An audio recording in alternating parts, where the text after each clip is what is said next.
पोपटलाल पूरे दिल्ली शहर में बड़ी बड़ी डींगे मारने के लिए प्रसिद्ध था।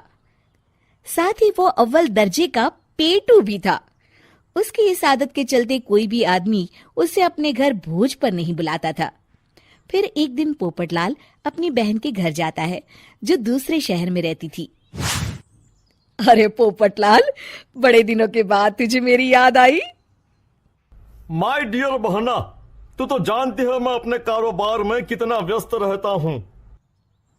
हाँ, तेरी बात भी सही है। अब आया है तो कुछ दिन ठहर के जाना। अरे दीदी, ये भी कोई कहने की बात है। श्यामा देवी पोपटलाल को रहने के लिए एक कमरा दे देती है। अगली सुबह पोपटलाल जोर जोर से गरारे करना शुरू कर देता है। नकुल की पत्नी नींद से जाग जाती है और घबराकर अपने पति नकुल को जगाती है। अरे उठिए, लगता है हमारे घर में कोई जानवर घुस आया है। कैसी अजीब अजीब आवाजें निकाल रहा है, मुझे तो बड़ा डर लग रहा है। अरे कोई जानवर नहीं है भाग्यवान, पोपटलाल मामा जी हैं, अपना गला साफ कर रहे हैं। इतनी सुबह सुबह? अभी तो सिर्फ 4 बजे हैं। मामा जी इसी तरह से जल्दी उठ जाते हैं। अच्छा, ठीक है। नकुल की पत्नी जैसे ही सोने लगती है और जल्दी नाश्ता भी करते हैं। क्या मतलब? मुझे अभी उठ के उनके लिए चाय नाश्ता बनाना पड़ेगा? हाँ। अरे मर गई रे, अब मेरा क्या होगा? फिर थोड़ी देर के बाद नकुल की पत्नी मामा जी के लिए चाय नाश्ता बनाने में जुट जाती है। अरे भाई वाह, बड़ी अच्छी खुशबू आ रही है।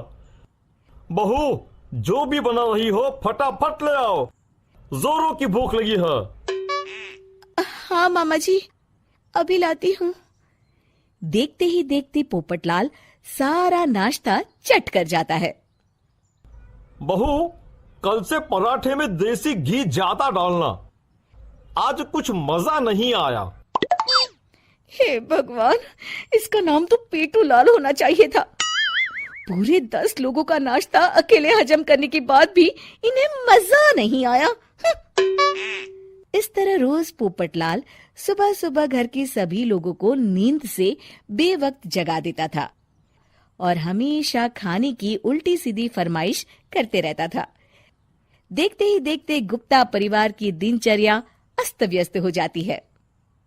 अरे भाई, खाने का असली मजा तो इस घर में है। अरे माँ, ये पोपटलाल मामा यहाँ और कितने दिन रुकेंगे? ये अकेले इतना खाना खा जाते हैं कि आज राशन वाला मुझसे पूछ रहा था कि अरे भाई, क्या आप लोगों ने घर में हाथी पाल लिया है? अरे बेटा, अब घर के मेहमान को कोई सीधे मुंह कैसे निकाल सकता है?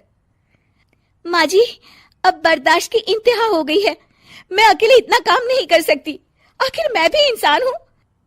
मैं कल ही अपने मायके चली जाऊंगी। अरे भाग्यवान, हम सबको मुसीबत में अकेला छोड़कर तुम कहाँ जा रही हो? जरा सब्र करो, मैं कुछ सोचता हूँ। अगले दिन एक डॉक्टर साहब उस घर में आते हैं। अरे नकुल बेटा, ये डॉक्टर यहाँ क्यों आया है? अरे मामा जी, माँ की तबीयत बहुत खराब है। तबीयत तो खराब होगी ही, तुम लोग उल्टा सीधा खाना जो खाते रहते हो। देखो नकुल, मैं तुम्हारा फैमिली डॉक्टर हूं, इसलिए आज से मैं जो कहूंगा तुम सबको वही खाना रोज खाना पड़ेगा। आजकल कितनी बीमारियां फैल रही हैं, पता भी है तुम्हें? आज से तुम सब सिर्फ सलाद और करेले का जूस पियोगे, समझे? डॉक्टर अंकल, आप ठीक कहते हैं। पोपटलाल घबरा के, अरे क्या खाक ठीक है भांजे? ये डॉक्टर सीधे सीधे हमें घास फूस खाने के लिए कह रहा है। अरे मैं कहता हूँ भगा इस डॉक्टर के बच्चे को यहाँ से। अरे मामा जी, डॉक्टर साहब ठीक ही तो कह रहे हैं। इसी बहाने आपका इतना बड़ा पेट जो बाहर निकला हुआ है वो अंदर हो जाएगा। इस तरह गुप्ता परिवार रोज खाने में सिर्फ सलाद खाना शुरू कर देता है। बेचारे पोपटलाल का बुरा हाल हो जाता है। ये लीजिए मामा जी, ताजा ताजा करेले का जूस। अरे नहीं नहीं बहू, मैं मरने से पहले मरना नहीं चाहता। मुझे तुम लोग माफ करो। यह भेड़ बकरी वाली जिंदगी तुम लोगों को मुबारक हो। मैं तो चला यहां से। पोपटलाल अगले दिन ही घर छोड़कर चला जाता है। क्यों बेटा नकुल, मेरी अदाकारी कैसी थी? मजा आ गया डॉक्टर। आपने तो बॉलीवुड के कलाकारों को भी मात कर दिया। आपको तो ऑस्कर मिलना चाहिए। बेटा ये थोड़ा ज्यादा हो गया।